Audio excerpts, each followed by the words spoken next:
ஜெய் ஸ்ரீமன்னாராயண. ஆண்டாள் திவ்ய తిరువడిగలే శరణం. తిరుప్పావైలో ఈరోజు 12వ పాసురం. కన్నై తిలం కత్తెరుమై కన్ను కిరంగి நினைத்து முல்லை வழியே நின்று பால் சோரா நவைத்தில்லம் சேராக்கும் நற்செல்வம் தங்காய் பனித்திலை வீஜனின் வாசல் கடை பத்தி சினத்தினால் தென்னிலங்கை கோமானை செத்த மனத்துக்கின் யானை பாடவும் நீவாய் திறவாய் இனித்தானிஜுந்துராய் இதன்ன பேரக்கம் அனைத்தில்லத்தாறு మరింది ఏలోరంబావాయ్. ఈ పాసురం యొక్క భావం.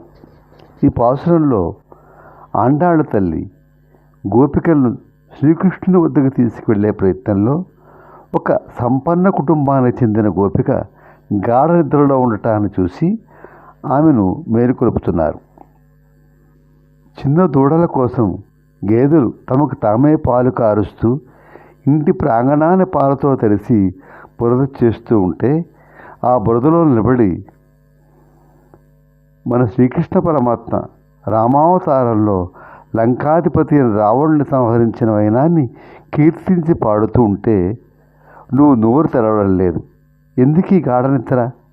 మా పిలుపు వినబడటం లేదా? అందరూ మేలుకొన్నారని తెలిసినా ఇంకా నిద్రపోతున్నావేంటి తల్లి, లేవమ్మా లే అని ఆండాళమ్మ ఆ గోపికను నిద్రలేపుతున్నారు. ఈ పాసురం యొక్క అంతరార్థం. ఈ పాసురంలో ఆచార్యుల గొప్పతనాన్ని సూచించారు. గేదె తన దూడను తలుచుకొని పాలిచ్చినట్లుగా ఆచార్యులు కూడా శిష్యులపై వాత్సల్యంతో జ్ఞానామృతాన్ని పంచుతారు. ఆ జ్ఞాన వర్షంలో తడిసి పరమాత్మను చేరుకోవాలని ఇందులో ఉన్న లోతైన సందేశం. జయ శ్రీమన్నారాయణ. ఆండాళ్ దివ్య తిరువడిగలే శరణం.